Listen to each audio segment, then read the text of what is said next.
आज यूजीसी की बात ना हो, इसलिए इस देश की सड़कों पे नया क्रिया चरित्र फैलाया। देखा ना पिछले 3 दिन लोकसभा संसद में क्या हुआ।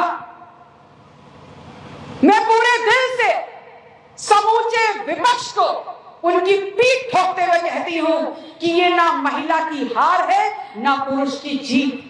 ये अगर सबसे पहले कुछ है तो लोकतंत्र की जीत है और इस देश के संविधान की जीत है। क्योंकि जिसको छाती पीट पीट करके हमारे देश का सबसे बड़ा पद होल्डर, सबसे बड़ा पद पे बैठा हुआ हमारा प्रधानमंत्री नरेंद्र मोदी रो रो कर छाती पीट पीट कर कह रहे हैं कि महिलाएं अपने साथ किए हुए बुरे बर्ताव को नहीं भूलती, तो उनको कहना चाहती हूं कि निश्चित रूप से महिलाएं अपने साथ करे हुए बुरे बर्ताव को भी नहीं भूलती। और महिलाएं ये भी नहीं भूली हैं कि जब हाथरस में रेप हो रहा था, आप मुंह पे चुप्पी लगाए बैठे थे। जब उन्नाव में रेप हो रहा था, बलात्कार हो रहा था, इस देश का प्रधानमंत्री चुप्पी लगाए बैठा था। जब मणिपुर में औरतों को निर्वस्त्र करके घुमाया जा रहा था, तब इस देश का प्रधानमंत्री चुप्पी लगाए बैठा था। जब हमारे देश को गौरव देने वाली वो तमाम महिला पहलवान दिल्ली की सरहदों पे लड़ रही थी, तब हमारा प्रधानमंत्री चुप्पी लगाए बैठा था। और आज वो प्रधानमंत्री जिनका नाम एप्स्टीन फाइल में आ चुका है, वो प्रधानमंत्री इस देश की आधी आबादी की सुरक्षा, समता और हिस्सेदारी की बात करके रो रहा है। एक बात समझ लीजिएगा, जो संसद में पिछले 3 दिन में हुआ वो कहीं से भी महिला आरक्षण बिल के लिए नहीं था। और अगर महिला आरक्षण बिल के लिए था तो महिला आरक्षण बिल तो 2023 में समूचे विपक्ष ने सरकार का साथ देते हुए टेबल बजा बजा के पास कराने का काम किया था। और ये महाछुट्टा आपके बीच में आकर के झूठ बोलने का काम कर रहा है।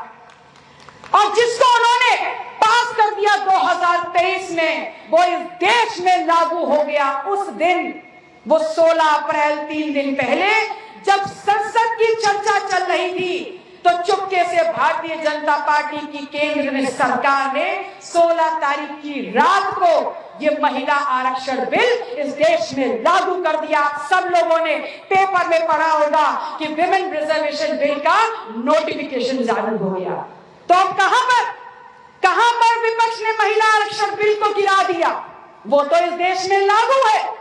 असल में जिस बात की चर्चा महिलाओं की पल्लू में दबा करके हो रही थी, वो था इस देश का परिसीमन मतलब इलेक्टोरल मैप, मतलब इस देश का जो मानचित्र है, राजनीतिक मानचित्र, निर्वाचन मानचित्र, उसको बदलने की कवायद थी। और उसको बदलना चाहते थे, इसलिए महिला को आगे कर दिया।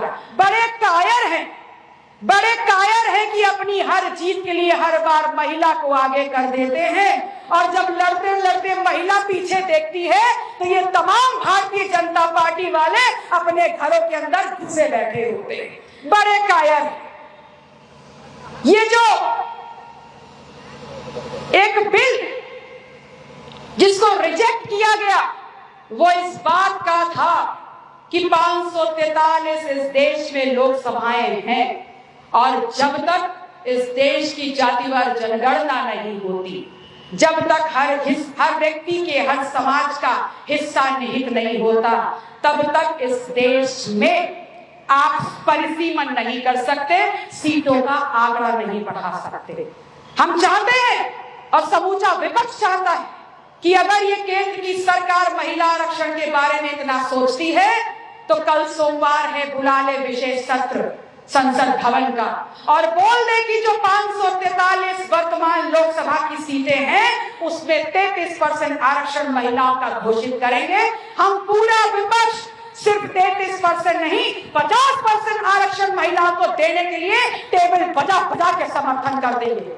लेकिन इनमें हिम्मत नहीं और ना ये करेंगे। चाहिए है जो वर्तमान 543 इनके पास है, समझ लीजिए एक वो महल है जिसमें 543 कमरे हैं, और वो 543 कमरे तो पूरे भरे हुए हैं। अब इनको महिलाओं को अपने पक्ष में लाना है, तो ये आरक्षण तो देना चाहते हैं, लेकिन 543 में से नहीं। उस घर को सुरक्षित रखेंगे, एक दूसरा घर और बनाएंगे परिसीमन करके, और उसमें से 200 इनको दे देंगे।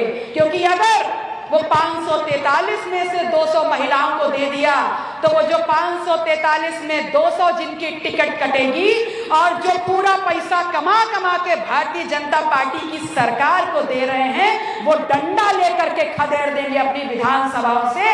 इसलिए पुरुषों का कोटा ना कटने पाए और महिलाओं को उस घर में जगह नहीं देंगे। महिलाओं के लिए छल से एक नया घर बनाएंगे और वहां पर उनसे कहेंगे जाओ वहां रहो, खाओ पिटो, अपनी जिंदगी में मस्त रहो, और तुम्हारे पक्ष का जो वोट है वो हमको दे देना ताकि हम सत्ता में मस्त रहें। ये तमाम कवायद है। हमारा सिर्फ एक सोचना है और एक ही आधार है। हम चाहते हैं अगर इस देश में, इस लोकतांत्रिक व्यवस्था में संविधान लागू है, तो इस देश में जातिवार जनगणना तुरंत कराई जानी चाहिए। और उसके बाद जातिवार जनगणना के बाद हर जाति, हर धर्म, हर लिंग, हर भेद के समाज के जो भी आंकड़े निकल के आए, उसको शिक्षा में, सदन में, कमाई में, पढ़ाई में, लिखाई में, खजाने में, इस देश की समृद्धि में और उनके हक अधिकारों में उनकी हिस्सेदारी सुनिश्चित करते हुए हर समाज को इस देश के विकसित होने के लिए अपनी जिम्मेदारी का निर्वहन करने का अधिकार सरकार दे। लड़ाई से जितनी है।